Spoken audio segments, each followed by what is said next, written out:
Hi, we are back with Hot Topics with Donna Takes Two. So, like I said, we're talking about wisdom today. So, I gave the scripture and it says, if you need wisdom, ask our generous God and he will give it to you. He will not rebuke you for asking. And that came from James 1:5, the New Living Translation version. So I'm going to invite my guest again and we're going to chit chat, and her and I are going to just continue to flow like we've been flowing. So yeah, I just sent her the invite. So we're going to just do a recap really quick. I told you about the kids fashion show, A Confident Me, on August 21st in Southern Pines, North Carolina. If you currently have any young kings that would like to be a part of the show, please just inbox me because I have girls. I need some kings to show off as well. Also, I have gotten my date for Hot Topics with Donna Girl Talk. It is going to be said at a later date. I have the place, everything, but I'm not going to share that with you at this time. So just know, if you want to be a part of this platform, all you got to do is inbox me and say, hey, I would like to be a part of this platform. And once I give the details and everything, we can make it happen. It's just going to be a powerful event for women. So I'm going to add my guest again.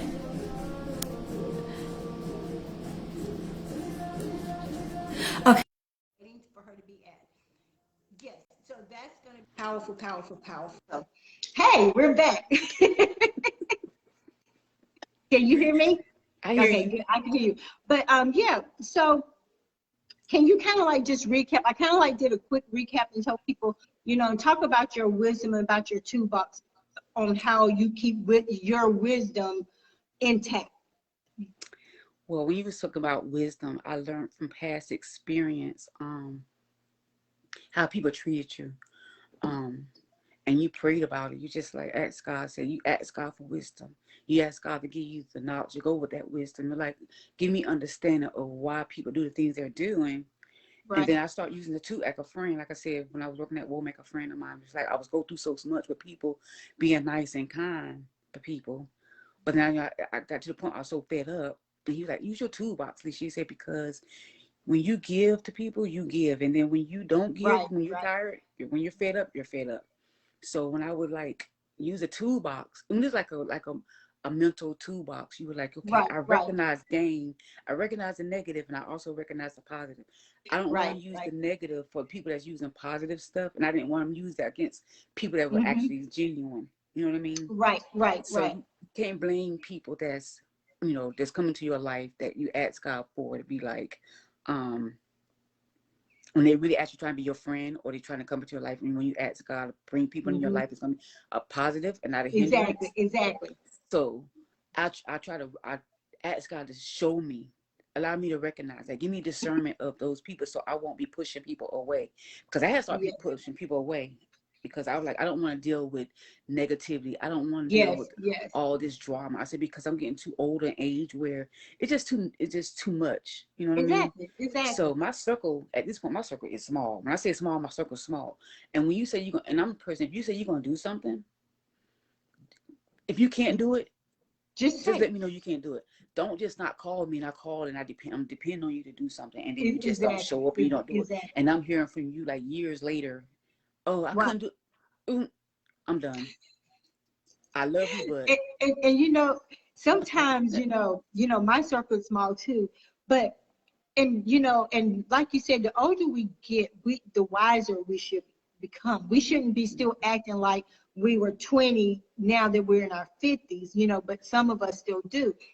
And so whenever I talk about wisdom, for me, I ask God to put me in a better place that I can understand people, without judgment. But also, I'm like, you can't run a game on me, because I am in tune with the Holy Spirit.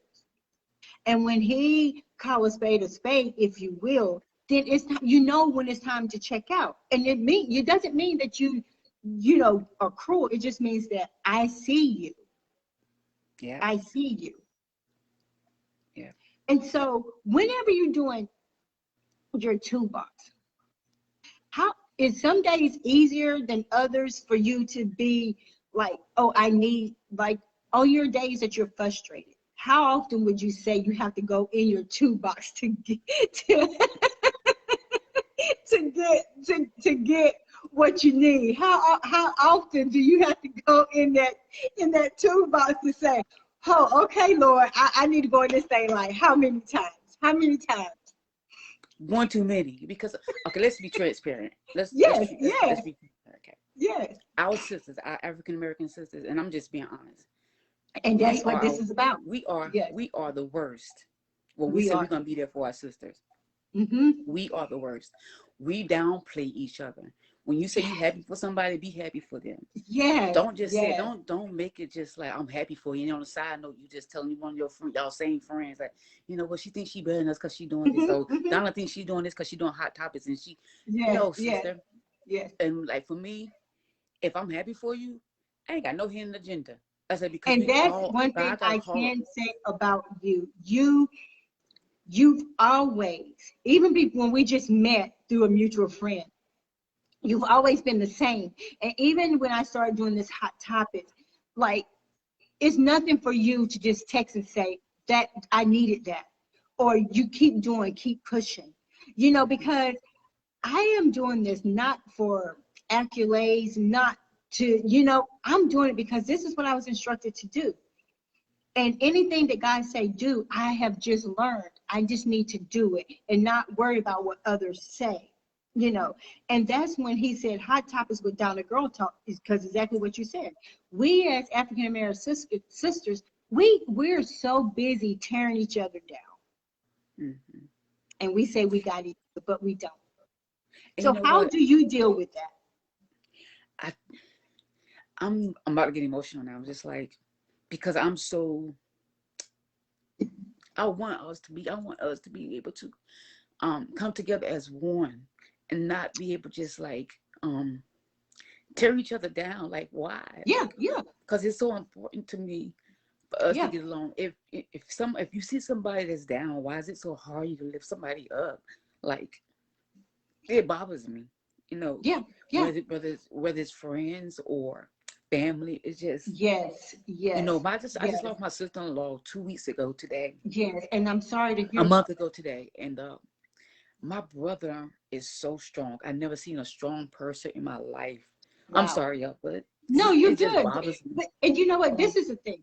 That's the platform, because when people see us, when we can be honest, open, and transparent, this is some real stuff.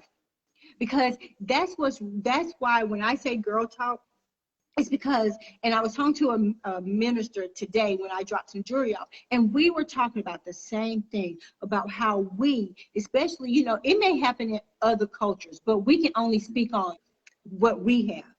And when you see somebody doing something good, what's wrong with say, I see you, sister, keep doing it. But we don't, because we're so afraid for whatever reason that they're going to get ahead. Right. It doesn't make sense. It does not make sense. So how, with us being the way that we are, what do you think would change us to get more unified, for us to build a more sisterhood with each other? What do you think would change? Hey, Lynetta. If we say what we mean and mean what we say, and regardless of what people think, because it shouldn't take, like, if I just met you, Donna, and hey, Lynette, I'm sorry.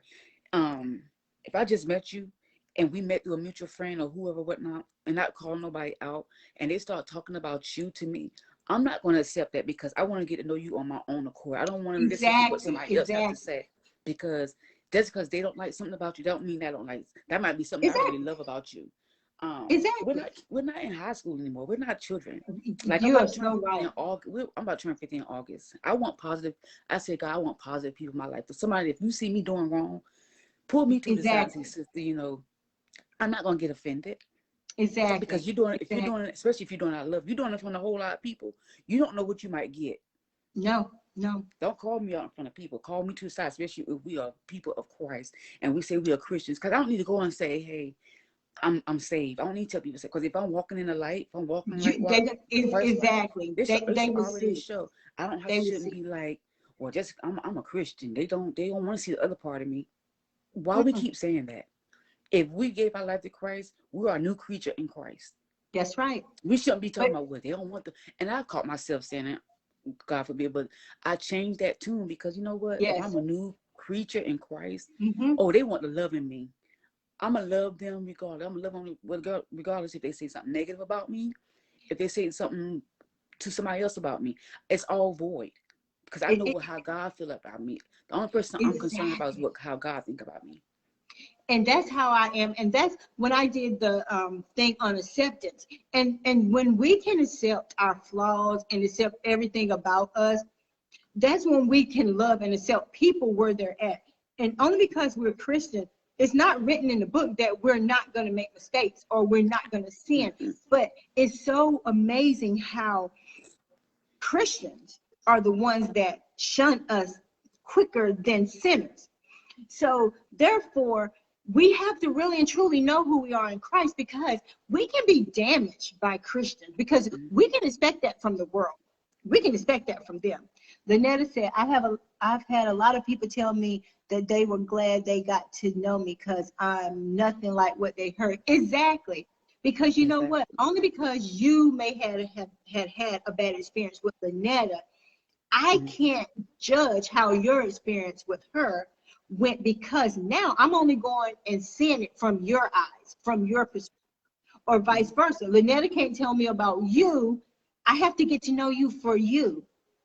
And And sometimes I it's, think we miss friendships. I think we miss the I do. opportunity to build sisterhood when we allow others, especially sisters, to give us their negativity because y'all had an alt with each other or whatever. Mm. And that's what I was telling Lynetta like a while ago. When I first met her, she bought some jewelry from me the first time she was on my live. Right. I told her when I first met her in person, I looked at her face and I was just like, ooh, she looked mean, you know. But but if I didn't really like start talking to her, I would Mm-hmm. have missed the opportunity not to get to know her. Exactly. Because even she Exactly. was like, then we start talking to each other on the phone, and starting to encouraging her. And I'm like, when I call her and be like, God had me to call you. I don't know you from Adam and Eve. I just met you. Right. Right. But if we didn't have that conversation, I would have just went all based off that one time that I met Right. her up at Right. Food Line. I'm just like, oh, she mean. I don't want to talk to her. But just because someone looked one way, and just like her, sometimes you gotta have your own defense up because you don't know who's coming at you at that moment. So I Exactly. understand. Exactly. So I understand. So like I said, if I wouldn't have never got the chance to know, because I could have easily just been like, nah, we just gonna do the jewelry thing and just be like, hey, Yep. I'm gonna Yep. sell some jewelry. But that's not what I want, because at the time I'm just like, okay, we getting to know our sisters. She seemed like Mm-hmm. good people. Just because her face looked one way, don't mean that just Exactly. because that's who she was. Exactly. And sometimes, and like you said, had you went on that assumption, like you said, you Mm-hmm. would never been able to build a friendship because, like you said, it could have just been that day that she was going through something. But Mm-hmm. had you be like, no, I ain't got time because she looked mean.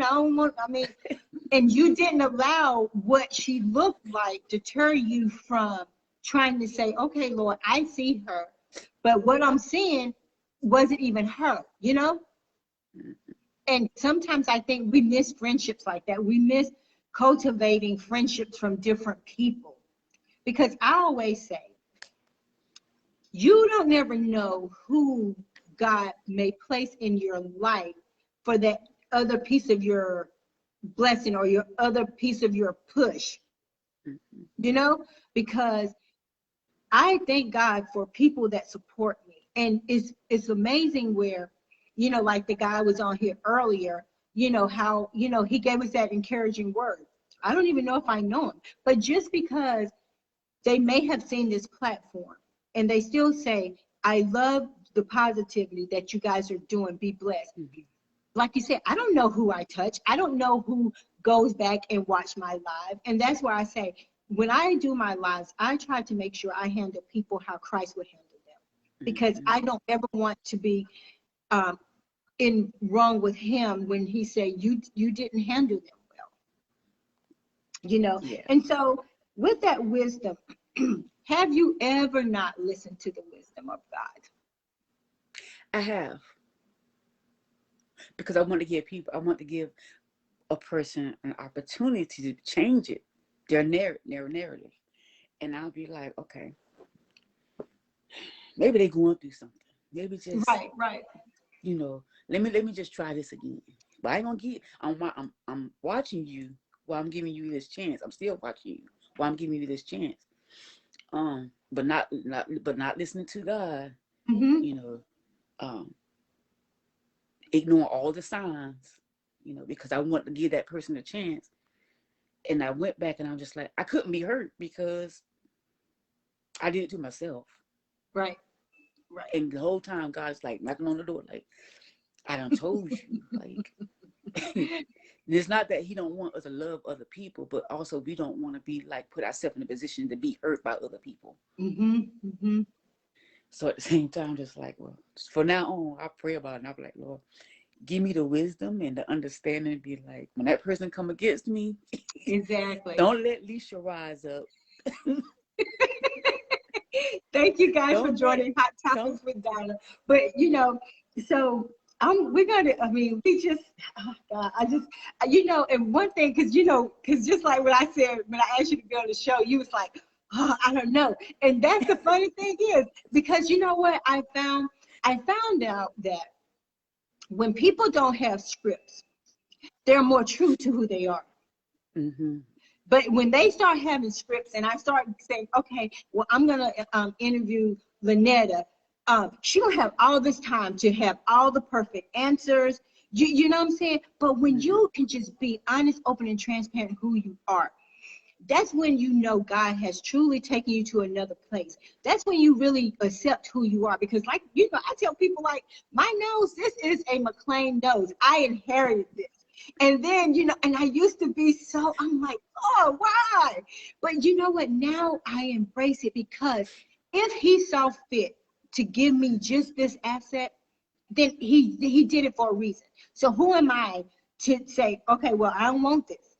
Who am I to try to go have surgery to change it? Because everything and every detail that he put on our body, it was for his reason and it was for his purpose. Let me tell you something, Donna. I always wanted, because I don't know, I try to be friends because I'm a communicator. I talk to everybody. Everywhere I go, right. I talk to everybody. I could be in the doctor's office and somebody be like, how you doing? This, we start a conversation. I want that girl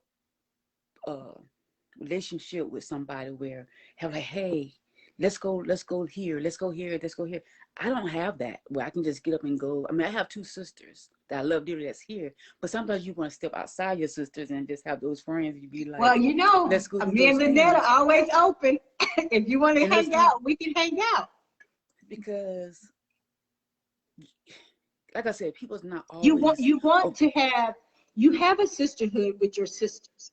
Yes. But you want to have a sisterhood with other females, and exactly. I get it. I get it.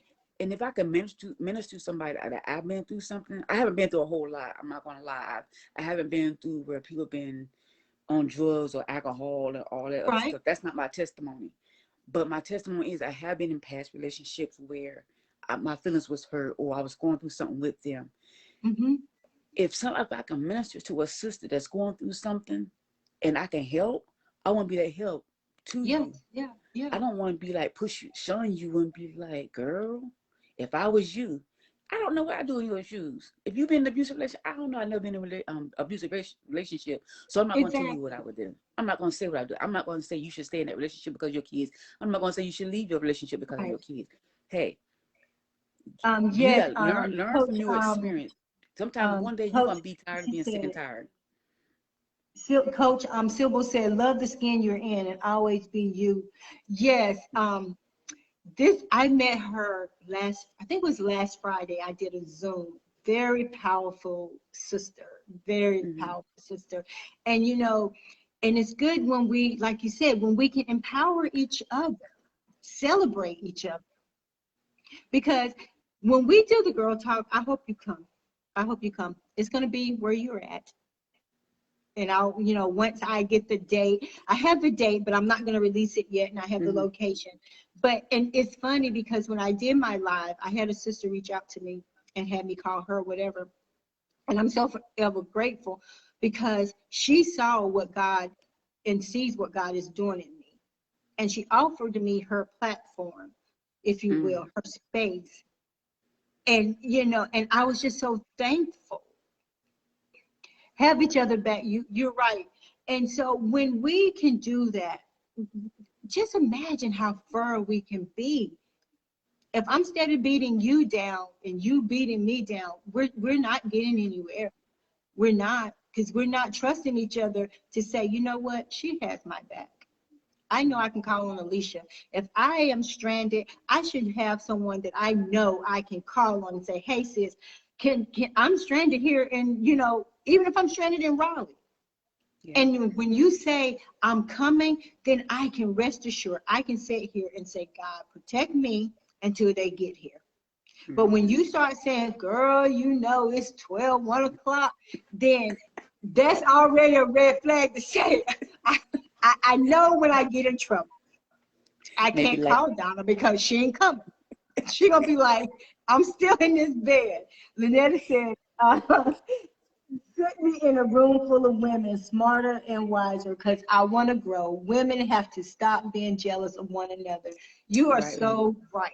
But when will we start? When will we start doing that? And when we stop being like, and that thing is when we stop being so selective about who we want in our circle, like if they don't look a certain way, if they don't dress a certain way. And we talked about this I think it was last week when me and Lynetta on here on your hot topics.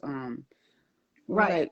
Like, if they homeless, we should add them to our circle because we the one that can lift them up and put them in a place where God lift them.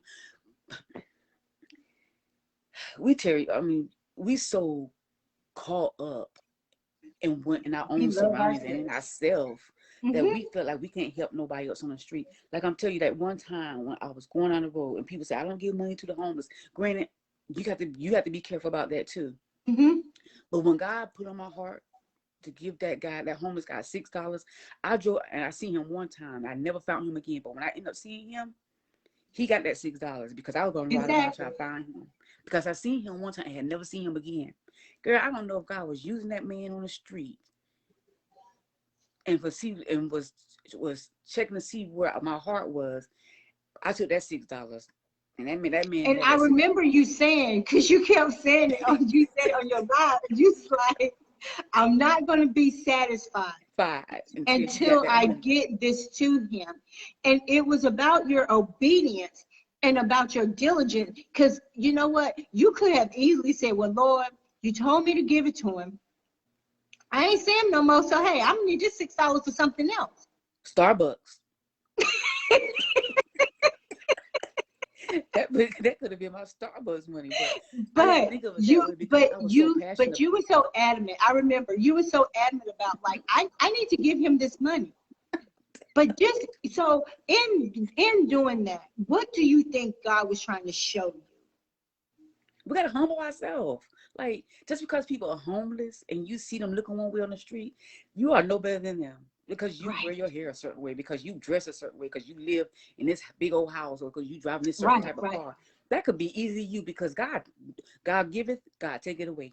Yes, he does. Yes, he does. Yes, he does. So we take a lot of stuff for granted, and a lot of times we so caught up we don't want to say thank you, and even to each other we don't say thank you. I promise you this, and it was mean when I did this. It wasn't. No, I don't think it was mean, but then again it probably was. I was holding the door. I was holding the door for somebody, and they didn't say thank you. So I went back and pulled them out and closed the door. Cause I'm like, come on, we gotta say thank you. Even if you grew up not saying thank you, you adult now. Yeah. Adult. Alicia, Lynetta said, you know the importance of pouring into people. So, I mean, me and you have just been having so much great dialogue. So let me go ahead. Let me go ahead and introduce you. So today we've been talking about wisdom. So how my platform is flowing now is every week I will have a topic, a word, whatever God gives me for that person or whatever. So today we're going to be talking about wisdom, and that's what we were talking about.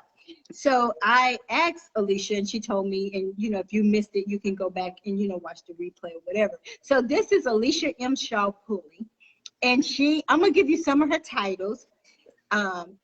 She's a mom, she's a daughter, she's a wife, and she is a child of the Most High. And she's the CEO of Amazing Grace Blink. And she's originally from Pennsylvania, and she resides in Fayetteville, North Carolina. So I am going to let you tell people a little about you, because I have questions, and I found something interesting about you that I didn't know. Okay. I didn't know. It's good, though. It's good, but I didn't know this. So go ahead and tell the people a little bit about you, and then, because you know what, man, you've been rolling along for a minute, and that's good. That's good. So go ahead and tell people about you. I am from Pennsylvania. I love my state. I went home this weekend. I'm telling y'all, I went home, and it never disappoints. But you know, even though the circumstances, right. Y'all know I have 6 siblings that I posted a picture of. Some of them I haven't seen in 15 years. Wow, I saw that. Some I haven't seen in 15 years, and that was so emotional, but it was great. And we started like we knew each other like forever. So can I stop you right there? So I mean, it's however you choose to answer it. So was the 15 years just because of life circumstances, or how? I mean, so, but did you have any communication? Yes, we had communication. Okay. We just didn't see each other. We knew, like my 2 brothers that was on there. It's a third brother, the one that was on the end was my other sister. He wasn't there. He was in California. Okay. Taking that picture, and I've been wanting to do that. And I'm the oldest. Right. That's why I said. And I see, and that's how you lined them up. Yes, in that order. So it was just so amazing. It was so emotional that we was all there together except him, because I really want him to be there, but I know he had other engagements. And that was the day of my brother's wife's funeral. But you said about me, but anyway, I am from Pennsylvania. No, that's about you. My dad was military. We was, I'm a military brat. Yes, I am too. I graduated from Stuttgart in 1990. In Germany, yes. In Germany, yes, in Germany. I am married, have 1 child, but I have stepchildren, 4 stepchildren, and some grandkids, but no biological grandkids. I asked my daughter, when we have some kids, she was like, So they ain't happening anytime soon. My mother's still living. My dad is still living. My stepdad is still, which is my dad. Okay. They live here in Fayetteville. Okay. I love the Lord with all my might. Me and my husband are Seventh-day Adventists. We go to church on Saturday, which is the Sabbath. Okay. So, I just love, I love coming in contact with people. But when I start feeling some type of way about that person, I try to still be kind of positive, because I learned something, and this is my new saying: I live in peace and not pieces. Oh yeah, that's powerful. That's powerful right there in itself. I refuse to allow people to tear me apart. I know who I am. Almost 50 years old. There's no way you can't tell Alicia about Alicia when I know about Alicia. I know who I am as an individual. I know who God created me to be. Exactly. Now I'm still learning my purpose. But isn't it powerful when you can look back and say, I never used to feel this way, because I always let people tell me who I was, but now, and that's what I tell people, when you know who you are in Christ, it doesn't matter if you look at me and say she thinks she got it all together. No, I don't have it all together. I don't have it all together some days when I get up. But one thing I do know, and I am assured of, is that when it comes to him, I have it all together. I may not understand it or what he's trying to take me, but at the end of the day, when you can know who you are and you're in peace and not in pieces. Yeah. Oh, and I have 3 degrees. I have a bachelor's degree in criminal justice. I have a master's in human services, marriage and family counseling. And I also have a master's in professional school counseling. I love working with children. I love working, and this is not even my testimony, because I was like, I would never work with children because they are not my forte. But God said not so. But I work with kids that had autism. I love Donna. When I say I love it, I have a passion that fills my heart, because they're so funny to me. Yeah. But people dismiss kids with autism, because I worked in preschool for so long, and we worked with kids that had autism, and I'm gonna tell you what, it's funny, and I don't know if you have done it. Like, you know how some of them, or most of them, they like structure. They like this timeline. Oh, And so I used to sometimes would say, okay, we need to kind of shake them up a little bit, because you want them to succeed. You want them to be able to adjust to change. And if we continue to let them say at 8 o'clock, I know I'm eating breakfast. At 8:20, I know I'm going to the bathroom. So sometimes we will be like, oh, time to go. I mean, even if it's 10 minutes, 5 minutes, and you see them and they're just like, and then you say, it's okay, you got it.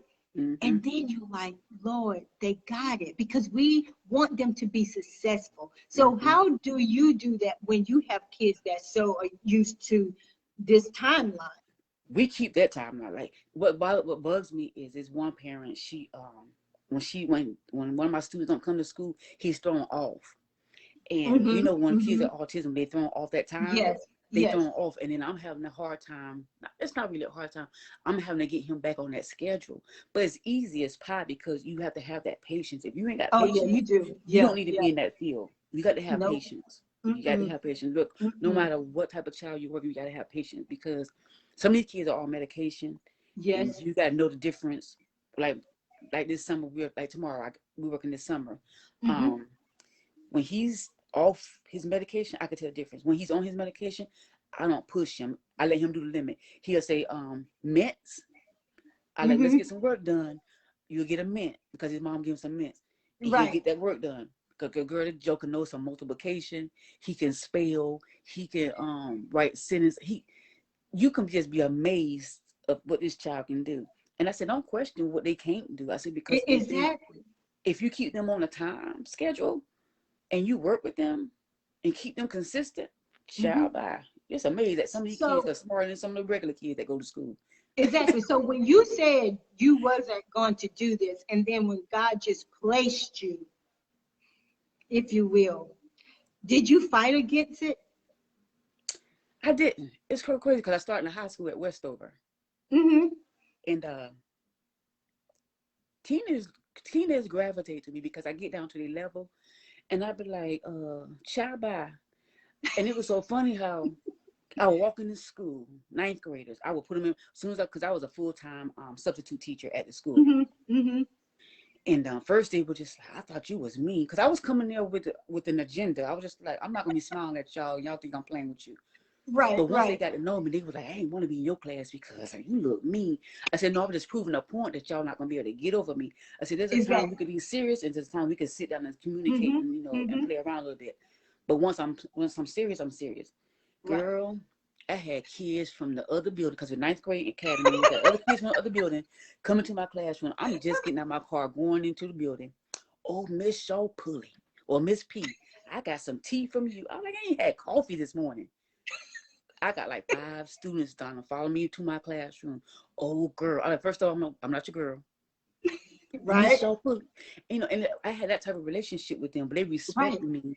They respect me better than they respect the regular teachers. And I'm just like, wow. It was like, Alicia, it's because, they were like, Miss Pulley, it's because the way you communicate with them. And I was like, I'm not doing anything different. They were like, yeah, you are. You're getting down to the level. Because kids would say, well, my mom would say this. Well, I said, I'm not your mama. Exactly. I'd be like, I'm old enough to be your grandma. And because I work with high schools now, because I did preschool for 14 years. Because my thing was, you can mold them. It's like they still your little babies. These are these can be your grandkids or whatever. And they were funny. And so then, once, JT passed away, well, before he passed away, I went to another preschool in, another county. Then I came back here, and God just opened the door. And so happened, the door was open at a high school. And I'm just like, oh, because I knew high school and middle school was not for me, because I said, Lord, they are just one step away from being grown. And I was like, you must really want me to probably catch a charge. Yeah. And I'm just being honest, open, transparent, because some of them bigger than me. So when I got to the high school, I was like, But I found out I like it, but I miss my little ones. But like you said, I have in this last school year built amazing relationships because I worked in the OSC room. I built an amazing relationship with these high schoolers. And then, you know, during the COVID, we would have to stand outside, do temperature checks, you know, for the kids coming in. And so I was just like, they just look so sad, you know, because the school is big. And so they had a traffic pattern. So you had to go, everybody had to go one way, you know. And they just look so sad. Everybody had their mask on and they walking. And I'm like, wow, is this really high school? Because high school, you know, when we went to high school, we was all the way live, you know, whatever. But so then I said, okay, Lord, what can I do? So I told my coworkers, I'm going to start passing out candy. When we give them their little ticket to say, you know, you're good or whatever, I just get out. I just started giving candy, and they was like, wow. And, you know, once we stopped doing it, I really missed it because even the kids I didn't work with, you know, in the classroom, I miss seeing them. I miss saying, hey, how are you today? I haven't seen you, because you start learning faces. And, you know, and they appreciate it because I'm like, high school is supposed to be their greatest years. And so we started passing out candies, and we would be out there singing Frozen, and they'd be like, oh God, they were like, y'all are too funny, you know. And my coworkers, one of them, he would say, did you have COVID have you been around anybody with COVID in the last 14 days? What about your pet? And they'd be like, but when you reach them, you reach them. Yep. And what's so good is that when they see me now, like my students, because someone was going to jail, like they had ankle bracelets on. I was like, I do not want to see you go downtown. I said, I do not want to see you be another statistic for no reason. I said, because you think it's easy money. I went to a store, and one of my students, he was going down. He was going to go down. He was going to go down. And so I went to a store. I stand in line, give me something to drink or getting gas or whatever it was. And he, now remind you, he had like a line full of people standing in line. He looked around the corner, saw me, and came around that desk and gave me the biggest hug. He like, if it wasn't for you. And I was just like, Lord, I thank you, because I didn't know. I knew, but I didn't know. I touched so many students like that, because they were calling me and texting me, be like, because one of our students got killed, you know, her boyfriend killed or whatever. They texted me and said, do you know such and such? That hurt me because she was one of my students. She had a smart mouth, but I fixed that because I was like, you would not get smart. I said, you know what, you would leave my classroom and return with a positive attitude. I said, because when they came on the weekend, when they came in on the weekend, and they was just like, I want to fight somebody. I said, not in here you won't. Look, I'd be like, no, not in here you won't. Like, and so God probably placed you there just for that purpose, to let them know that they are valued. They are, you know, somebody, because sometimes, I'm going to not say sometimes, most of the time we want what we want. We want to stay comfortable. We want to stay in the box. And I know, I mean, this right here, nobody could have told me a year or two ago I would be doing some Facebook Live. Not hardly, because I like my comfort, you know. I like my comfort. So you said you had a master's in family marriage. I was like, oh. So my question to you was, were you already married when you decided to choose this field? And why did you choose this field? Because before I got married, Donna, I'm telling you, before I got married, I was single up until I was 36. I didn't get married. Me and my husband didn't get married until I was 36. My husband's 6 years older than me. I love that big head to death. You know, he got my nerves, but I love him to death. And nothing would change that, because me and my husband was put together for a reason. Right. People used to come to me and be like, talk about their marriage. I'm like, Lord, I don't know about no marriage. How am I help do with it? You know, I don't know marriage. As far as I know, I dated people, but as far as marriage, right. And they would talk about their marriage. I would sit there and listen. I don't know what to say, like. But then when I went to Liberty University changed my whole perspective.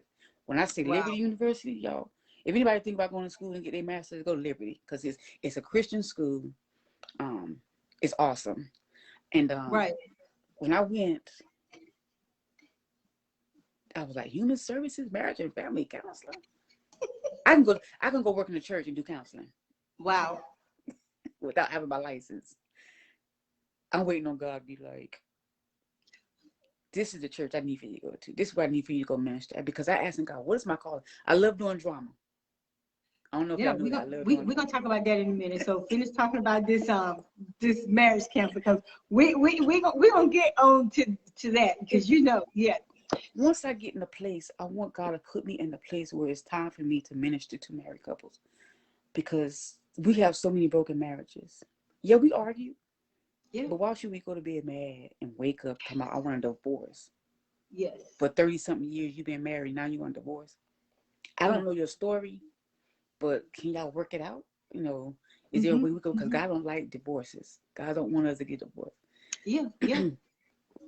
But if when God placed me in a position to minister to women, especially I want to do young couples, because they're so quick to get married, and we want to minister to them first before they get married and make sure this is something exactly what they want, because marriage is not a cakewalk. Because this next No, it's morning not. you need to be like, because I know I did it. Let me tell you, when my husband got married, we went on our cruise and came back, and then after our cruise, I was just like, I know this was a dream, right? Like I did not just commit myself. I did not just commit myself to get married. So when I looked at my ring, I was like, I did. August the 9th, 13 years later. Because I'm telling you, there'll be times me and my husband, we was going to be like. And you know what, Alicia? And and I am right there with you, because my late husband and I, we were together 30. We've been together 30 years, and in June of this year would have been 21 years. So altogether, total of 30, because we shacked up or whatever. And there were so many times that we wanted to throw in the towel, even especially before we got saved, because we fussed.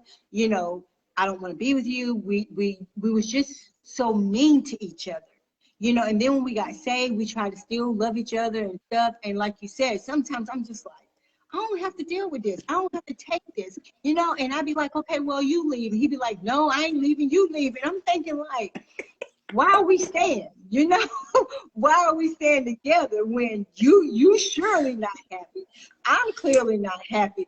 And so what we had to do is we had to start just being real with each other about, I don't like you sometimes. I don't like you sometimes. I don't like the way you do A, B, and C. And, and I used to pray, and I'd be like, Lord, just please just change him to be, the man you want him to be. And, I need him to be this way.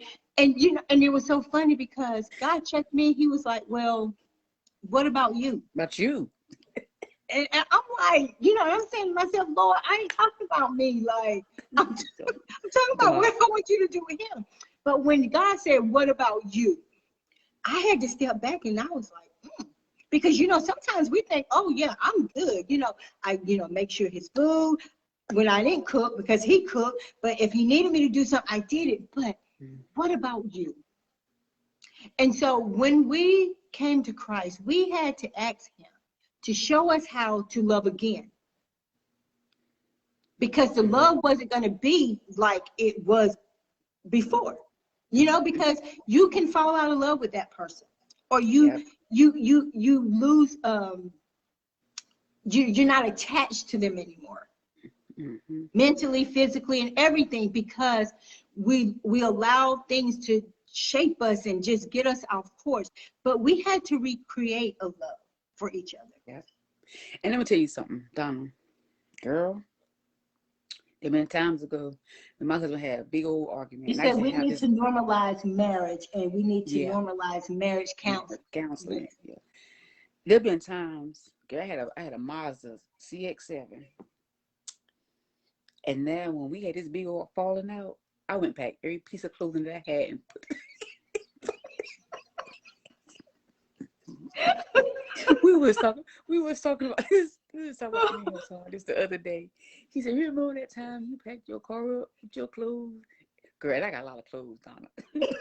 So, and so look, so this is the question. When it was all said and done, you probably looked in,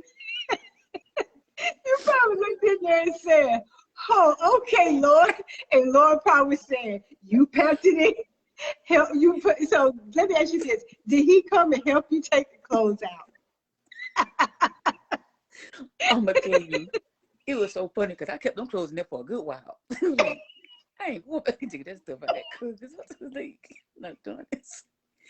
But it was so funny because it wasn't funny, it was fun because me and my husband were going to a separate church. At the time, I was going to a different church than he was. Right. But when I got tired of being sick and tired, and me and my husband arguing, bickering back and forth, God, I wrote a letter to my old church and let them know, hey, I thank you allowing me to serve as an usher on the usher board and in the choir. I wish y'all the best, nothing but the best, but it's time for me to move forward to be with my husband at his church on Saturday. Yes. Girl, when I tell you God moved, because I was disobedient. Let's be for real, I was disobedient. I was like, I ain't going to my husband's church. I'm staying right where I am. But staying where I was wasn't getting me where I need to be. You know, I was just going just for the facade. Like, I'm going to go sing the choir. I ain't feeling nothing. Standing on the choir. I mean, being an usher. I ain't feeling nothing. Just standing at the door, open up the door, like, hey, good morning. Happy Sunday. But you know what, Alicia? That's real talk. Yeah, I was disobedient, girl. I was like, my husband said something. When he said boo, I said, mm-mm. He said move, I said no.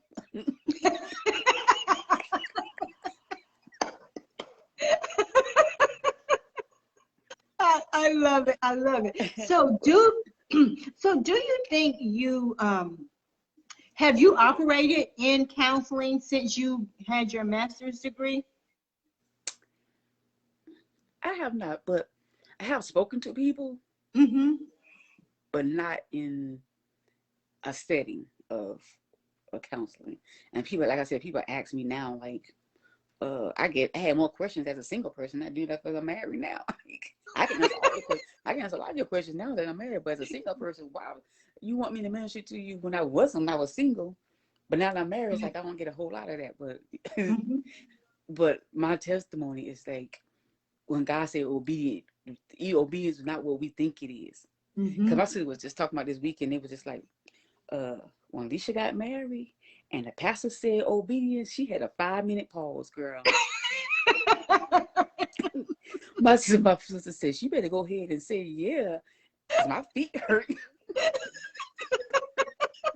Because the way I'm laughing now, Donna, when he said obedient, girl, I broke down and started cracking up. I was like, and you know what? And you know people would sitting there probably like, okay, is this wedding gonna be? Is this wedding gonna go on, or is it gonna just like not? Girl, my sister So let me ask you this: how was your husband? Well, you hadn't gotten married yet. So what was his facial expressions? Was he looking like? When I looked is she gonna say something?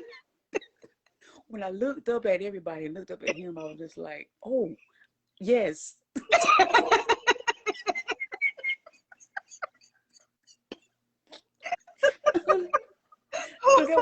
That was the longest 5 minutes. She said, hurry up and girl, that was girl. I thought, I thought I was dreaming, but when it came to realization, I was just like, everybody's still standing there. I was like, oh, yes. I will. I'm like, yes, I will. I can do that. I could do this. Ooh, I ain't even that hard though.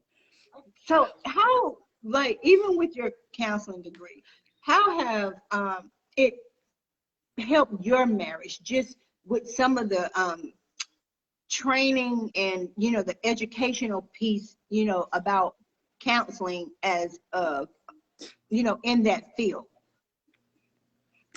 It had to come to realization, like, my husband is the head of my household, like, literally.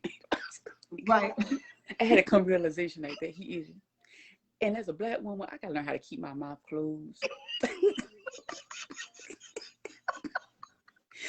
Y'all, you are not gonna get anything close to being honest and open and transparent. This is what I'm telling you. When you can sit back and you can just be who you are, guys, I'm telling you, this is amazing. But yes, so I'm telling you. So being quiet is that hard for you? Is that hard for you? Can I honest? It's still hard. Cause he be like, listen, sometimes you just need to be quiet. I'm like, I don't know if I can. Like, I'm worried y'all pray for me because I'm still working on that part. Well, you know what? I used to I used to tell people, especially like the them know, like, when they be like, be submissive or whatever. And I'm like, I don't know about that word, And so I'm going to go ahead and tell you. I used to be like, okay, I was up to probably when he passed away, probably just a beat. because like you said, with that obey and with being submissive, I'm like, come on now. But this is what God say. But you know how we set up? Like, I was like, I'm going to be the best wife I can be. But when you talk about being submissive in my head is like, if he tell me to go out here and, do this, if I don't, what is going to be the consequence? So your words was obey. Mine was being submissive. And you know what? Hopefully if he blessed me to get married again, maybe I'll get through the whole word. I'm still learning. I'm like, Lord, I gotta do better in my marriage. I pray for my marriage all the time. And I'm like, I gotta do better. Because I know my husband is a good husband. My husband is good to me. No lie. Every time any of my cars broke down, he made sure that we was going out the next day to get a car. Like, I'll make sure you have something to get back and forth with. I'll make sure if I go out to the store, you need something, babe? Yeah. Even if I'm decisive of what I want to eat at night. What you want? You don't never know what you want to eat, but but either way, I know you're gonna go get it. So I'm gonna do it. But I have a good husband. I can't front. I do have, but it's me. I leave work. I do. And what we can say, and when you can admit when you have shortcomings, especially in a marriage, that's powerful, because sometimes I think marriages fail because the communication is not strong. And when you can say, I know I need to check my mouth sometime because he's telling me this. He's telling me this, and he's not telling you to be mean, because you know who he is as a person. Mm-hmm. And he's telling you, what better person to tell you and check you than your spouse, and say, you know what? I don't need all that. If I say yellow, just say it's yellow. Don't give me all this extra. I don't know if I can say it's yellow though. Because it might not look yellow to me, it might look orange. And so when it does happen that way, how do you handle it though? How are you trying to handle it different? Well, after all the back and forth, I'd be like, okay, you're right. But then I'm doing like this. It's hitting. You'll be like, you just being sarcastic. Like, no, for real. Like, you're right. You're right. Absolutely right. But try to shut it down because I don't want to go any further. Especially with ID channel on. I don't want to go any further too. Right. You interrupt my show now. Let's stop. Tomato, potato. Let's go. Let it go. So, would you like to have your own practice though? I would, because I know I'm a funny person, and I'll probably say something funny to try to lighten up the room like an icebreaker. Right. But then again, I'm like, Lord, humble me first before I do that, because I might do an icebreaker, and they might do something that's crazy, and I might laugh, and they be like, why is she laughing? Like, this is no laughing matter. Because I'm looking at you, because when you're looking at other people's situation, you're like, dang, I understand because I've been there. Like, it's funny to Right, me right, now, but it wasn't funny then. So looking at y'all and be like, dang, I went through that. right. And I'm not laughing at your situation, but I'm laughing at the fact that I went You through can that. relate. I So relate to it. let me ask you this too. I said, if you were a counselor, do you think where you are now or before Christ and after Christ, do you think you would have been able to counsel without being in judgment? Oh, most definitely. Oh, yeah, because that's not my place. Right, No, no, no, no, no. Because people marriages is I take that serious. Like my marriage, I take serious. I might laugh and stuff about it now, but right, right, that's a serious thing. And I'm not going to take your marriage and make it like a joking matter or judge right, you on right, right. what you did and what you didn't do. But that's the work that you have. Now, I would like the toolbox I was telling you about. Mm-hmm. I would give that to each one, like in the marriage, like the husband and the wife. Write down your pros and cons. Like make two toolboxes. Write down your pros and cons. What is that he do is so positive? What he do is so negative. And Right, then y'all right, talk about the negative. Then you talk about the positive. Same thing go for him. Talk about right. give them journals to talk about. And then we come Mm-hmm. at the next session. You talk about I would have them talk about the pros first. Right. The next session we will talk about the cons, and then whatever cons that they can start working on the things that they see, switch them out with each other, switch the cons out with each other. Oh, this is what she need me to work on. Let me see if I Mm-hmm. can work on that. He needs for me to work on that. Let me see if I can work. Let me ask God to help me work. Find a scripture in the Bible and say, help me work on Yes, this, Lord, because there's too much word in the Bible for us not to relate to.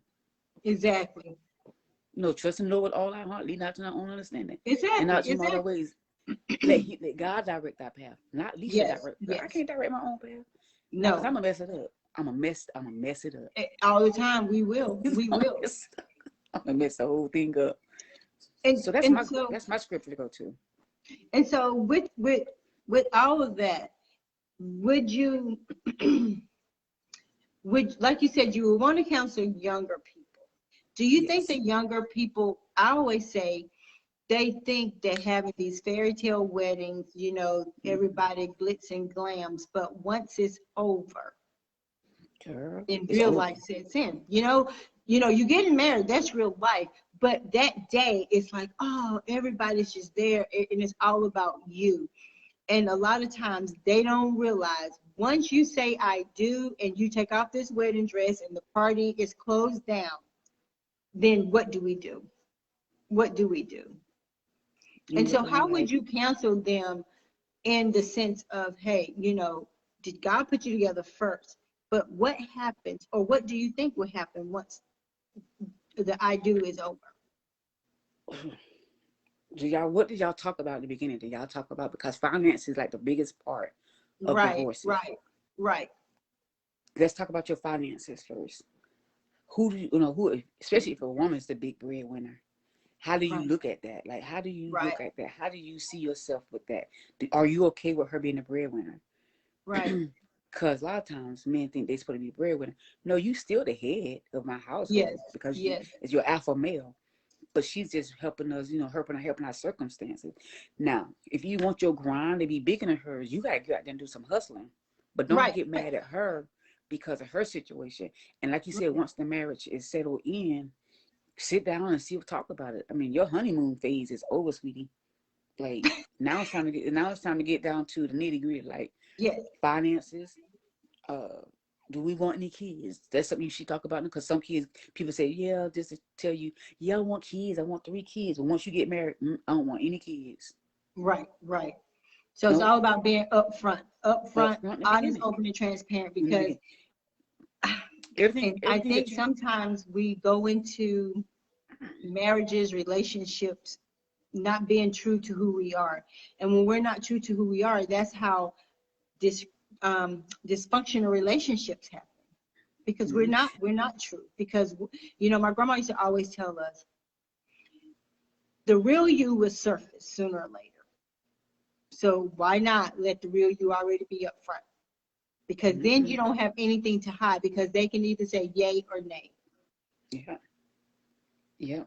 Yeah. And be you in the beginning. Don't, you know, a lot of times we be so like, want to be with that person and be like, oh, yeah, I do that too. No, dog, well, you didn't do that. Oh, I eat, okay, they say, I eat spaghetti. Oh, I eat spaghetti too. I eat spaghetti with onions. Me too. No, dog, well, you don't eat spaghetti with onions. But because it's because you want to be with that person, you do Right. everything that they do. Right. You know what I'm saying? Oh, I love doing that too. No, you don't. Stop playing. Yeah. No, you don't. And then like you said, then you don't have no choice.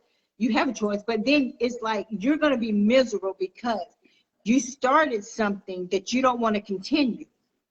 Now that you said I do. Now, if you said I do. Yep, absolutely. So I'm just So like me and my husband, we had like I had I never talk about this, but I had 2 miscarriages back to back. And I never wanted more kids anyway because I was just like I had complications with my daughter. right. And then each time I went, because I lost them back to back, I said God knew in His plan what was supposed to happen. Mm-hmm. You know, He knew that I wasn't supposed to have any more kids. So it happened. It was emotional for both of us at the Mm-hmm. time, but then we accepted it. You know, that's something I had never talked about until now. Wow. Because everybody was And like, I "Oh, don't you appreciate think that. don't you think you too old to have kids?" I'm like, "Why are you in my business?" But so how did you and your husband, because a lot of times is, men handle stuff like that differently. But Yeah. we as women, we have it's harder because the emotion, the emotion of having something so precious live on inside of us that's no longer there. So how did you and him come together on the same page to get through this? Because we didn't ever talk about having kids. Never discussed it. Because all our kids are almost out of school anyway. So we never talk about having kids. But it sort of happened. And it was a surprise to me because I was surprised. When she told me, she was like, congratulations, you're pregnant. I said, who?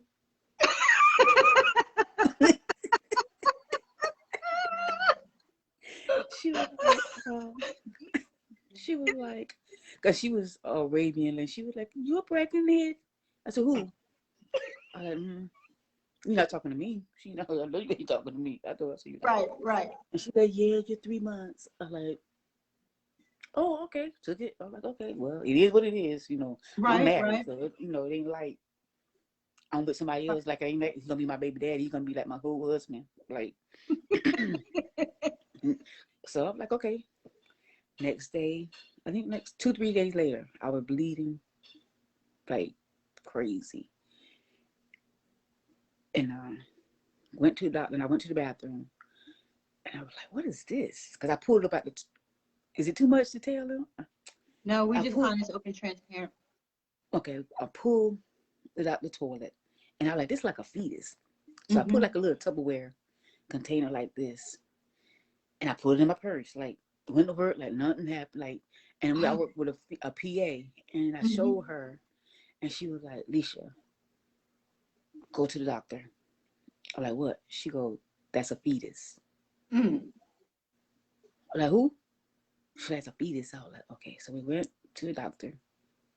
The doctor did like the ultrasound. She said, won't see nothing there. She go, but that was a fetus. I got emotional. I'm like, oh man. Mm-hmm. I dropped the baby in the toilet. Dang. And then years later, not even years later, like some months later, I ended up being pregnant again, lost the baby again. I was at the ER, went to the doctor. Same thing happened, but I wasn't home then. But this time he was like, you just can't have any more kids. I was just like, wow. I said, Lord, it must have been in your plan. Right, You right. know, I have one. I have 4 step kids, so we're good. And we had never talked about having kids anyway. Yeah. But Yeah. we dealt with it because we never planned it. We didn't really get like it was emotional, but it wasn't emotional. Right, right. Kind of. So, but every time I hear people talk about it, my husband be like, "Turn the TV. I don't want to, you know, hear and talk about it, whatever." So, But it's good that you and him could talk about something so precious and fragile together because, like I said, a lot of times we women just go through that. We can share it with our girlfriends, our parents, mama or whatever. But for you and him to be able to share this moment, that's powerful, because it teaches men that you don't always have to be so tough, like society say that you have to be tough. You know, when God created you, he created the same feelings that he gave us. So it's okay to be in touch with those feelings and not be weak, as some people may call it. And I think a lot of times that's where men fall short, because they want to be so macho. They want to think they always got it together. If you're hurt, then if you want to cry, cry. Because to me, when a man can show emotions, that's more attractive, that's sexier than all the while you walking around, no, I'm good, and inside you're broken. And that's the part, when I said when you need girlfriends to talk to or somebody, I didn't have that during those times, because I was home. They put me on bed rest or whatever. I didn't have that girlfriend time. It was just me and my husband and my daughter or my family or whatever checking on me and stuff. And so I didn't have that girlfriend time, like to come and sit with me and be like, everything's gonna be all right. Right. So it was kind of like you sit back and you thought about it. It's like, dang, where all the people that said they love you, that they had your back?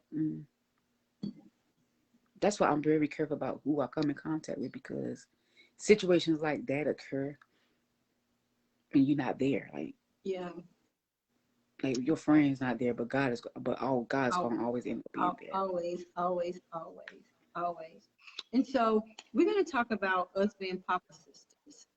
So how did you start selling paparazzi? And the name of her business is Amazing Grace Bling. And first of all, how did you come up with that name? Okay, let's go to the phrase, girl. We're switching over now. Okay, it was January 2017.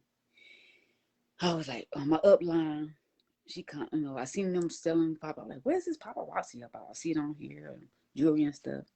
I said, okay, it's interesting. And she, my upline, she's my store. And I contact her, and I was like, I said, well, I contact you. Well, it was 2016 that I contacted her. I said, let me see what it's gonna look like in 2017, and then I get back with you. So I contacted her and let her know, yeah, I'm gonna sign up. I signed up, everything was going good, and I hit director like really quick. Wow, like really quick. And then my name was Fabulous 5 Jewelry, because this lady from church, the church I used to go, she used to call me Fabulous all the time. She go, you so fabulous. Right. Like, thank you. So I was like, ooh, Fabulous 5 Jewelry. So I came up with that name, Fabulous 5 Jewelry. So it was just recently, a year ago. I was laying in the bed, and right here I have my side table. And I keep notes. And I don't know why that night I kept a notepad right there. So in the middle of the night, about 3, 4 o'clock in the morning, God said, Amazing Grace. I'm like, what? Oh, I thought somebody was in my room or something. Right. So he's like, Amazing Grace. Amazing Grace what? Amazing Grace Bling. So I start writing. I wrote it down. Like, ooh, Amazing Grace Bling. Ooh. I said, that's a good ring to it, Amazing Grace. And then it was amazing. It was amazing because I would say, God is so amazing. Yes. And his grace is so sufficient. Yes. I said, when you got bling jewelry. So my daughter was like, Mama, how you come up with that? I said, I really didn't. I said, but when you think about it, how God is so graceful and he's so amazing. Yes. And all together came Amazing Grace Bling, and I sell jewelry. I'm going to, let me call GoDaddy today and change my name from Fabulous 5 to Amazing Grace Bling. That's how Amazing Grace Bling came about. Wow. Because I was like, Donna, in the middle of the night, like, I ain't never, like, clearly heard God, like, voice that loud. Amazing, out the blue, Amazing Grace. Right. Yeah, God, I'm like, yeah, you are so amazing. Yes. And so, you are so grace. So when you changed it, how did your style of selling jewelry change, or had you went live before you when you was doing Fabulous 5? When I did Fabulous 5, I did not go live. Really? So why didn't you? What was so different when he gave it to you? Because it meant something. I'm like, God said, not be fearful. I'm not a God of fear. Right. I did not put fear inside of you. I did not give you this name to be fearful. Right. And I'm like, he said, because wherever you go, I'm right there. Whether you on your live or where you selling jewelry at an event, I'm right there. I'm like, ooh, that's deep. Mm. But I haven't went live lately because, everything has been taking place. And I'm not using that as an excuse, but it's too hard for me. It's so hard for me to focus when I have, almost losing my mom earlier this year. Coded 3 times this year. And then COVID came and all this other stuff. And I'm just like, my family come first. Oh, and absolutely. Every time I say I'm going to go live, something comes up. And that's not an excuse. And I don't care what people say. Well, you can't use it. It's not your business. Exactly. You're right. You're right. It's not your business. When I go live, you know I'm going all the way live. And that's how I do. I hadn't been on in a week or two because right now my focus is what I'm doing right now. Letting people know how good God is and, how people have had struggles because like I said, we are so caught up into looking at how people look and we don't look beyond them with our spiritual eyes, you know. Come tell you, before I came on, not to cut you off, before I came on, I was like, oh, my hair, all my grays are showing and everything. I said, but you know what? Donna seen me in my... Open is transparent. Right. And I'm just like, I'm gonna go on here. I ain't putting nothing, girl, eyelash you need, but I don't care. I mean, brow need, I don't care. I'm this is who you're gonna see. This is who you see when I'm home. When I'm home, this is who you see. I'm not out to be flashy or trying to I'm not trying to like get anybody to like look at me. I got a husband. And I come on sometimes cause I go in there and I'll slap a little bit of eyeliner on and then do some powder to my face and do some lipstick. But and sometimes like I'm gonna go ahead and tell y'all this is honest, open, transparent. Sometimes I may have a cute shirt, but I may be having some raggedy bottoms on. I have some raggedy bottoms on, but you know what? I'm like, as long as you can see waist up, I'm cool. I may have clothes on top of, clothes. I know. Be like, hey, Mama, Ray's her. Yeah. I'm not doing it because one day y'all gonna see me that little. Hey, my Regan, she on here. But no, I'm telling you, like sometimes I just, like I said, I may just put on some clothes, and especially if Cameron have a game, and and I'll go in the closet, I just pull something down. It's like, okay, I may be wrinkled. Are you gonna be able to tell I'm wrinkled? But it's all about comfort because I'm in my own home. As long as I look presentable, hey. Because when this is over, I can already just have my pajamas on or whatever, So how many hours would you say when you started your paparazzi, how many hours, especially during the transition of Amazing Bling, that you would say you would put into it and invest in it? Ooh, it'd be like, my husband be like, because I could do everything at night, 3-4 hours. He'd be like, or on the weekend. Not on Friday and Saturday. After 8 o'clock on Friday, from sundown to Friday at 8 o'clock to 8 o'clock on Saturday is my Sabbath. So 8 o'clock Friday, I'm shutting it down. Depends on what time sun goes down. Right. I'm cutting everything off. I'm not doing anything because that's God's timing. But Sunday, I'll probably be in that room from the time I get up. If I don't have nothing else to do and I don't clean up everything, I'll probably be in that room from the time I get up to the afternoon, almost this time right here. Trying to put stuff together because I'm in the midst of trying to put jewelry together. I'm changing my room around, changing that room around, and I didn't even supposed to be changing the room. I supposed to be putting jewelry together. So I get caught up because it'll keep me busy. Because once my mind start wandering or going to a place I don't want to go, I'll start focusing on and start doing something totally opposite of what I should be doing in that room. Because my husband come, you be like, you been back here all day. I don't see how you could do it. Because he knows that's my comfort.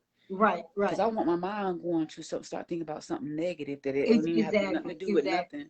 Exactly. And that's when the devil get busy. Because once I'm sitting down, my mind start wandering, and I'm just like, or thinking about something somebody did to me, and now I'm thinking about get back when I shouldn't be thinking about get back. Right. So, that's it. But you know what? That's real talk because sometimes because we're just still human. Yeah, we're still human. And if people say that they haven't had a negative thought towards someone or about doing something to someone, they're only fooling themselves, because God already, he looks at our heart. And we can be like, no, no, no. And, you know, and so when you come on your live, you're so upbeat. And I love that. You have your music going, and, you know, you may be playing games. And like I said, I that's just something I haven't mastered, because like you, I have to stay focused on what I'm doing and with the jewelry I'm selling. Mm-hmm. I can't be trying to sell jewelry, play this game, and, you know, say this. That's not me. And so I don't try to get into that lane, because then I have to go back and be like, okay, who said what? So I don't do that. My mind, that's one thing I can't do. And I wish I could, but you know what? I'll stay in my lane. I'll stay in my lane and sell it, and, you know, that's it. And it's not easy. I'm not going to front. It's not easy. Because especially when you're doing it by yourself. I'm like, I wish I had somebody over here to put this jewelry in this, write these names down, because I'm still trying to, you know, it's not easy. But when I come on, I pray, and I'm like, Lord, stand with me. Because, you know, it's kind of hard trying to get this. I said, whoever shows up, shows up. Whoever don't shows up, don't show up. And give me a word to say, because somebody's watching that might like commit suicide. They see my live. I said, then I can stop selling jewelry and be like, you know what? I'm gonna put this jewelry aside, because somebody might be going through something right now, committing suicide, or think about committing suicide, or a family member going through something. I can say something positive. Sister, brother, what are you going through? Let's talk about it. Let me encourage you. Let me lift you up. This jewelry can wait. I'm not trying to get rich off of it. You know, I'm just trying to live right at this point. Yeah. And, you know, so what have been the hardest thing for you doing the paparazzi? And team members. I got to the point now, I'm just like, if somebody join, they join. If they don't, they don't. I say, because at one point when I made director, and that was it. People start falling off. Right. I'm not chasing a dime. Exactly. I'm not. I said, when I was trying to put meetings together and all the other stuff, I can't do this on this day. I can't do this on the day. Well, let's try another day. And I was being open. I was being open. And it got to the point everybody just kind of like start falling off. And there's no blame nowhere, you know. Right, I understand. Right. I know we all have things in life experience going on. We have things going on. But when I was trying, I was really trying, Donna, like, and then people stopped falling off. And one lady, this is crazy. She was up under me one time. She stopped selling it. And then when she seen me build my page, she was like, how you do that? I said, aren't you under somebody? I said, I'm not trying to be mean. I said, but are you under somebody else? Right. And she goes, yeah. I said, no disrespect. I said, but contact your upline. I said, because you're no longer under me. Right. And then she felt some type of way. I said, I'm sorry that you feel that way. I said, because when I was trying to show you, and you didn't give me the opportunity to get there, you chose not to stay up under me. So you left and went under somebody else. So you wait, your year was up and went up under somebody else. But not be up under. Yeah. Right. So I'm like, I'm not mad. Like, I'm not even mad. Like, do you, boo? Like, I'm not mad. When I see you now, I'm like, hey, how's your paparazzi? What's going on? I'm like, good. I'm happy for you. And it's really a lot of work. I'm like, it's a lot of work. And like, sometimes, you know, I wish I had a third room where I can just put it in there, because for me, when I come in, I see it, you know, all the jewelry. So how long do you think you would stay into this? I prayed about it, Donna. God want me to stay in this. Because there been times I'm just like, I'm going to put this jewelry on market and try to sell it as much as I can. Right. But he want me to stay in for some reason. He want me to stay in because I'm guessing when I go back live, because I'm encouraging people while I'm selling jewelry. Yes. It's not about me getting rich quick. It's about me helping somebody. Even like me giving away, if I give away a piece of jewelry to somebody and help somebody look and they feeling down, a piece of jewelry, like me get up in the morning, make me feel good. Girl, yes. It makes me feel good. I might be having a bad day, but once I put that jewelry on, Yes. I feel so good. My husband, that's why you been late for work, because you in there digging through. And you know what I do? Because, you know, and this is a funny thing. Do you feel like, because you probably like me, you probably bought so much paparazzi jewelry from other people, right? But do you ever feel or get to the place, and you know you probably got some already in there on that wall or wherever you keep your jewelry, and then you go right in there and look for something else to put on? The same look. Stuff that I had like when I first started, right? I have never Right. worn. Right. If you come to my house, Donna, you're gonna be like, Leisha.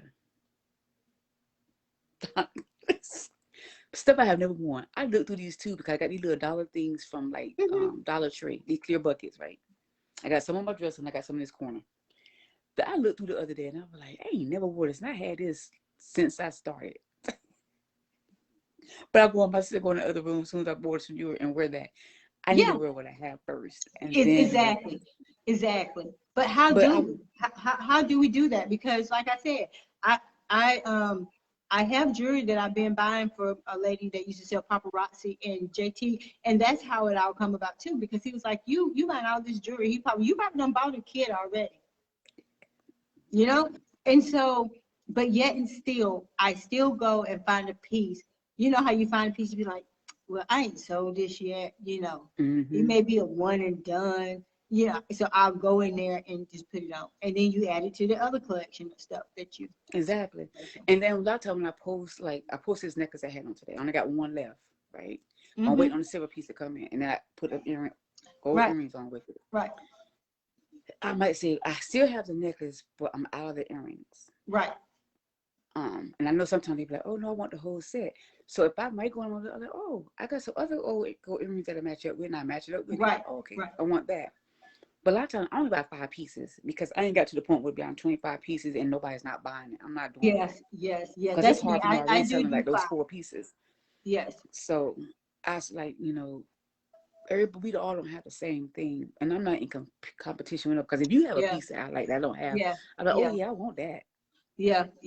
No, And no, I don't know. me either. I just, that's what we were saying about sisterhood, like supporting sisters. You're a papa sister, and if somebody have something that they may want, because I have one of my nieces, she used to sell paparazzi, and she sent me a picture and said, hey, do you have this? And I was like, no. So you may not know that people, if they see something someone else have, and if they know you and know how you are, it's also when they can say, hey, check and see if you have this. Instead of being like, no, no, I'm not going, I'm not going to do that. So like with me, I don't know how long I'm going to do it. I don't do it to get rich. I use it, just like you said, for a platform, more to encourage. I make money, whatever. But sometimes when he say go live, I go live. And sometimes when I don't, I just don't. And I've learned not to feel guilty about it. Right. And like when I go to work and people are like, oh, I like that piece, you got any more? Like I got one left. And this, it's so funny how I always have one piece left. Then everybody in the whole world wanted it. And I'm like, I'm not going to go look. I'm not going to ask no other consultant, because every time I used to do that, I get it for them. Then they be like, oh, I don't want it. That's, some of these consultants don't charge, it's not cheap, because they take their prices up, Yeah. And I'm going out my way to get you this piece, and then you decide you don't want it. That's not cool. Yeah, no, it's not. It's not, because I know my girlfriend's daughter, when she bought some from me, and I told her it's $5. She said $5. I said yeah. She said she had a consultant charge her $10 for a piece of paparazzi jewelry, and I said they can't do that, but I see that people do. Yep, they sure do. Because they be like, because they be like, because the other consultant charged them, it may get it for another consultant. They be like, because that consultant charged me that much, I'm charging you. You can have it. I don't want it. I don't want that bad. Yeah, no, because it's all about courtesy. It's all about respect. It's all about doing stuff decent and in order. And so before we close, I know that you like to write. Yes, I like to write. So, have you been writing? When I went to Princeton, I did not. I'm be honest. That's one thing I'm gonna do. I'm be honest with you. Yeah. I'm not gonna lie, because you ain't gonna never say that I lied to you. Right. I did not. I did not write when I went to Pennsylvania. I did not write before I went to Pennsylvania. So that being said, since you did, and since you are staying on me, I appreciate it, because I'm gonna start writing. Mm-hmm. Because I have a lot to write about. I have a lot to I know say. you do. I mean, this past week, I have a whole lot to say. I know. I know. I have a whole lot to say. And sometimes when if I'm get angry, or I ain't gonna say angry, when I get upset, I feel like I don't want to put it on nobody, so I write it down Mm-hmm.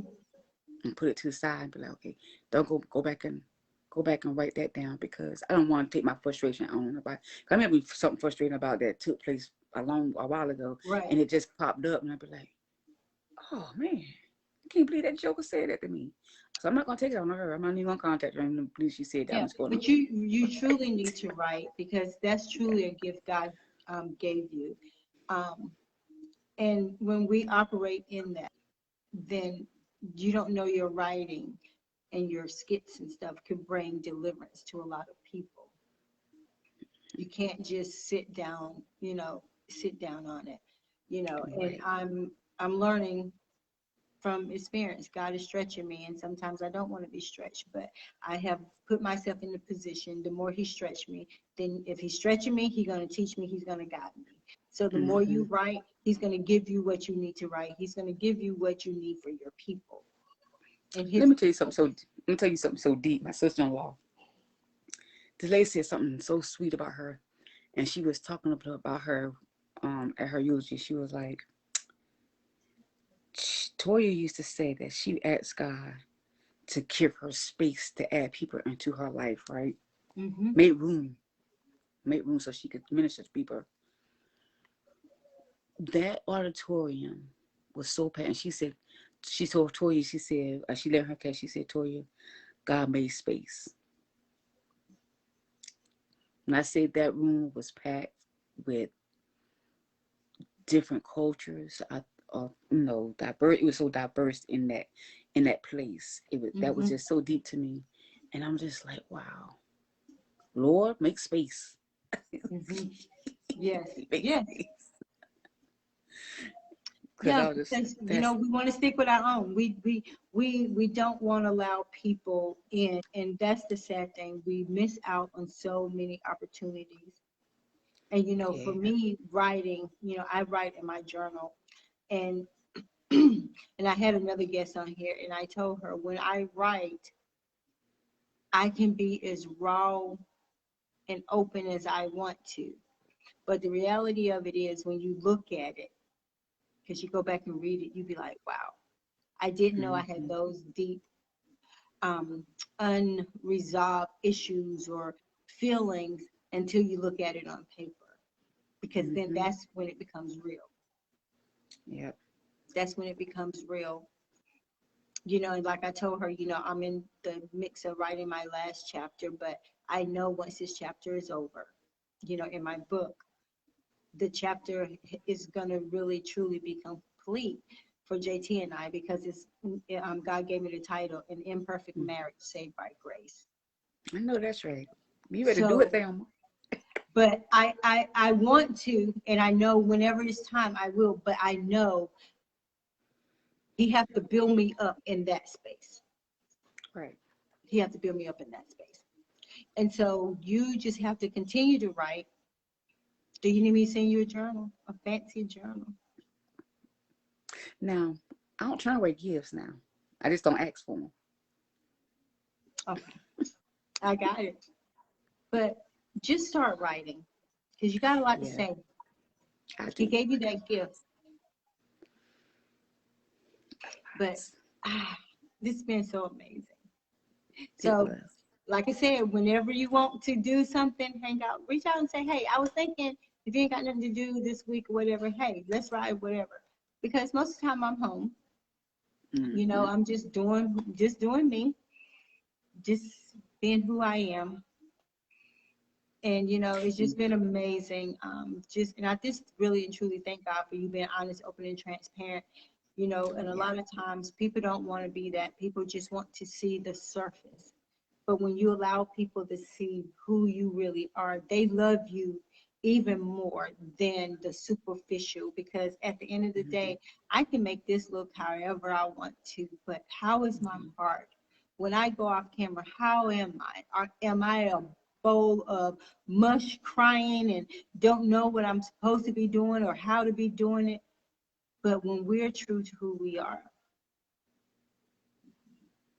Yeah. Oh, thank you, cuz she said she really enjoyed it. But it's just, you know. Don't get me all emotional again, girl. But love you too, Lynetta. I love you, girl. Hey, girl. Hey. Well, I just believe in like unity, like us coming together, like so for real. Like we talk a good game, but when it's time to like to physically get with that person, it's just like, oh, I got this to do. I got this to do. But I need you, like, you just don't know how bad I need you, like, right now. I need you, like, right now. Especially if we in Christ. You don't know what my thoughts are right now. If I call you and pick up the phone and say, I really need to talk to you, don't be like, hold on. Don't say hold on. Because I might need you at that moment. You don't know what my mind or my thought pattern is at that point. If I need to say, if I'm calling you and I'm crying like hysteric and I'm just like, I really need to talk to you, Donna. I really need to talk to you. I'm like, I'm gonna say, hang up, whatever you're doing, I need for you to stop what you're doing. Yeah, and we should. We really should, because in that instance, if you say you need to talk, or in that instance, if I say, give me a minute, a lot can transpire in that minute. And sometimes it's just like a second. Yeah, and sometimes we get caught up, and I can be the first to say I am guilty of that. I am guilty of that. Sometimes we allow our lives and everything else to consume us. But what happens when that friend calls us that day and say, I need to talk to you? Or when they say, are you busy? And your reply is, give me a minute. And that minute may be too late. Like when I call people, and I could just be sitting there thinking, God said, call Donna. I have done it to you. Yeah. Donna, I was checking on you because I know God put it on my heart to check on you and make sure you're okay, because I don't know. I mean, I don't know why, but I'm being obedient because you might be sitting there thinking about something. And I was calling to check up on you. You be like, okay, I'm good. Okay. Yes. That's what makes you good, because I don't know what am I done it to Lynetta, like, Lynetta, whoever I come in contact with, who I talk to at that point, or haven't talked to in a while, God placed on my heart. Like this girl, I hadn't talked to her like a good old, like 2 or 3 months. I didn't hesitate. God said, call her. Come to call her. Her mom had just had a stroke. And she like, she said, I appreciate you. I said, God, I didn't know why God had me to call you. Yeah. He told me to call you. I said, if I can encourage you some type of way, shape, or form, I'm here. And that's what it's about. It's about being there for each other. Even if you know they have shortcomings, it's about being there for each other. Right. Because you know what? Because he looks at us, and when we are down in our mess, he still loves us. He still reach all the way down and say, I got you, take my hand. And that's how we should start being with our sisters. Doesn't matter how low you are, you should reach down and say, I got you, my sister. I got you. Take my hand, and I'm going to walk this thing with you until you feel like you're strong enough to walk on your own. Yeah, because I'm like, how you got me if you yourself? You don't have me. Because, they did a thing, I think I was watching TV, a marriage thing on TV. She fell back. She fell back, and her husband called her. She fell back. I mean, he fell back. She called him. I was like, that's the type of friend I want. Because I don't want to be where I'll be like, have to question. Looking back, like, are you really going to catch me? Because if I fall and bump my head, we're going to fight. If I hit that floor, it's going to be on the pop. If I hit that floor and hit my head, we're going to fight. Blood everywhere, we're going to fight. Like, but we have to, and and like I said, when I do the girl talk, it's going to be up close and personal. And I just want, and my prayer is for women to come out. whatever state that you're in, wherever you're from, whatever race, it doesn't matter. Because sisterhood is not about just being me and you being sister because we're African American. Sisterhood is being Caucasian, Asian, Hispanic, you know, Peruvian, Puerto Rican. That's what sisterhood. And when we can all get to the point where we can elevate each other, women are very powerful. But sometimes they want to be powerful by themselves and knowing they can't save the world by themselves. So why not link arms with people that can say, hey, I got you. What do you need? Where are you lacking? What can I pour into you? And when we get that right, hey, we can do some things. We can truly do some things. Yep. We can truly do some things. And I'm just thankful for you just coming on the live. I know you was nervous, but as always, you know, and I thank God for just allowing me to be able to talk to people on whatever level that I need to, or give me what to say to them, because I don't take it lightly. And I just want to say thank you so much just for opening up about, you know, your miscarriage and about personal stuff. And, you know, and sometimes I'm just like, wow, but I know it's not me, it's God. Because someone needed to hear that today. Some couple needed to hear that today to say, hey, we got this together. Together. Oh, she is a pro, Lynetta. She is a pro. But you was able to just allow yourself to be open, honest, and transparent with, you know, the viewers and the people that's going to view it. Because like I said, you never know a person's story. You can see us walking, but you never know a person's story. And like I tell everybody, if whatever I'm doing on this platform touch one person, then God has did exactly what he wanted to do. Absolutely, girl. I'm so proud of you. Look at you. Thank you. Thank you. I'm truly in a good place, sis. I'm truly in a good place. And I said everybody here, live in peace and not pieces. Yes, that is a disclaimer, and it's from Alesia Pulley, live in peace and not in pieces. And when we can do that, yeah. And another thing, I'll be turning 50 in August, y'all. August the 12th is my birthday. Oh, Miss Linda says she has enjoyed listening to us tonight. Thank you, Miss Linda. Thank you so much. Thank you so much. Thank you, my cousin Carla. Dr. Carla is on here. Thank you. But no, it's just truly been an honor just to chit chat with you, my friend. And I do consider you a friend. And I just, you know, I just don't take things lightly because, you know, we don't know the day or the hour that we're going to be checking up out of here. So we just need to love, push, support.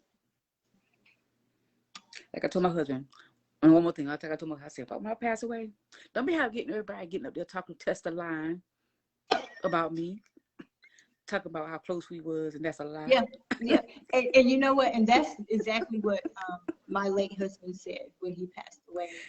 He said, I do not want people, and he said, no, you do not allow people to come up here and talk about me. He said, because for one, it's not for you. He said, they're talking about me. He said, I'm not here to hear what they say about me. And he was like, and why would you want to sit there and hear it knowing good and well that I ain't never talked about this person or whatever. So, and I was like, oh God, that's so mean. But then as I thought about it, I was like, he's absolutely right. Because these words are for him. They're not for me. Yeah. And so we need to love and say what we need to people that's around us, that's in our circle, whether it's family, friends, or whatever. But most of all, we need to be honest, open, and transparent. And I always say, if we have an out with someone, whether it's family, friends, or whatever, get it right. Now. Get it right. Love your transparency, Alicia. Yes. Thank you. Yeah. So, yeah, but seriously, sis, start writing. Thank you for your motivation, because I just need, like, sometimes I need that push. And I'm not scared of somebody. And I'm just like, if somebody pushing me, they're like, Alicia, I need for you to, I'm pushing you because I want to see your growth. Okay. Because don't, I mean, if you got to be hard on me, be hard on me. I'm not take it lightly because I know it's coming from a loving place. But when Yeah. you coming at me the wrong way, you may Right, not know what right. you're going to get. Yeah, and you know what? And that's why, even on my other show I did with the guy, and he was like, "Oh, okay, she writes. Oh, okay." So that's what Yes. I'm saying. Start writing. Start writing. Stop Oh, bearing yeah. your gift. I know, Because right?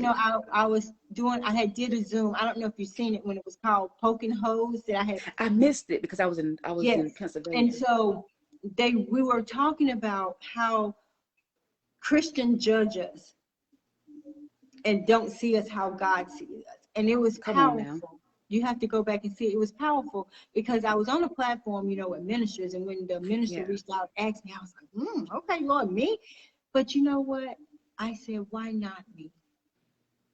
Why not? He is equipping me. So if he equipped me, who am I to say where he want me to be?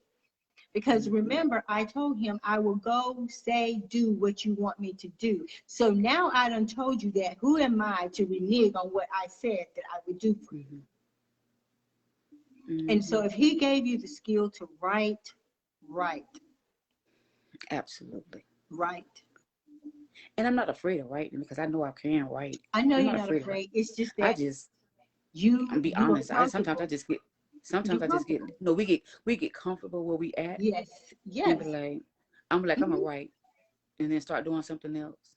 And then you make excuses. Oh, dang, And then it's, I'm gonna oh, write tomorrow. exactly. And don't look Yeah. and don't No. Yeah, and don't. exactly, exactly. But no, just write. Just write. Just Yeah, write. Because I'm you gonna have write. something you need to say and I people got a need lot to to see say. it. Yep. I Yeah. mean, I got so much I say. I'm gonna say it's the one topic is really bugging me. I won't write about, and it's Black Lives Matter, right? Right. Right. I normally get a lot of feedback from that because And I want to do a blog.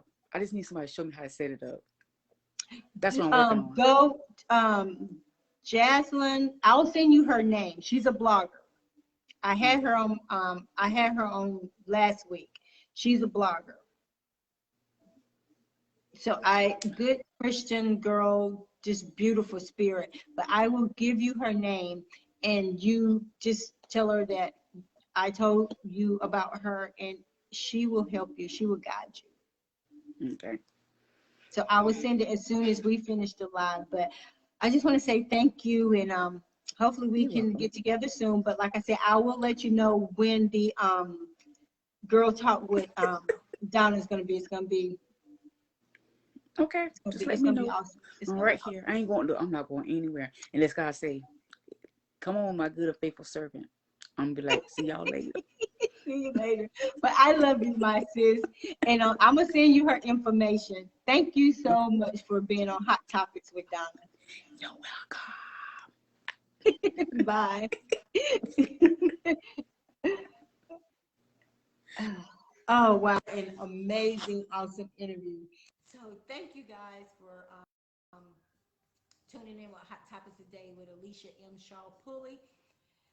Just if you see me sharing of her stuff, her amazing Grace Bling, just check her out because, like I said, she's a consultant as well. She may be having different items than me or any other consultant, but that's what this platform is about: reaching people in different places and showcasing who they are. But it's also giving them a chance to let you know how good God is, and He's still doing amazing things in people's lives.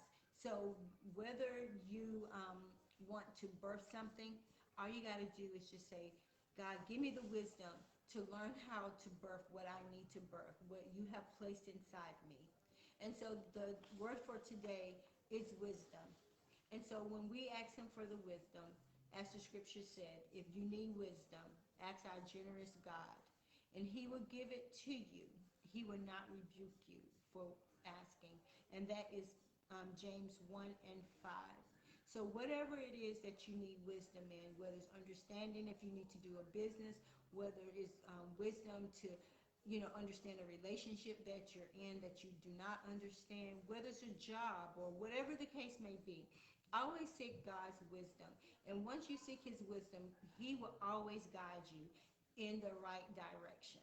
He would never ever leave you astray and out there by yourself.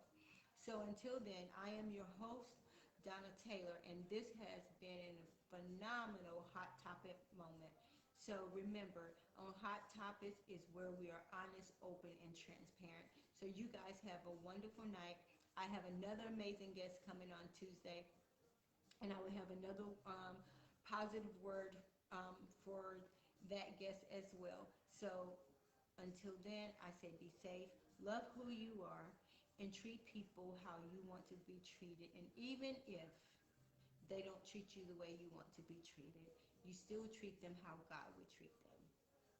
And until then, I say good night, and you guys get a wonderful night rest. And I will see you here tomorrow at 6:30 with Hot Topics with Donna. Good night.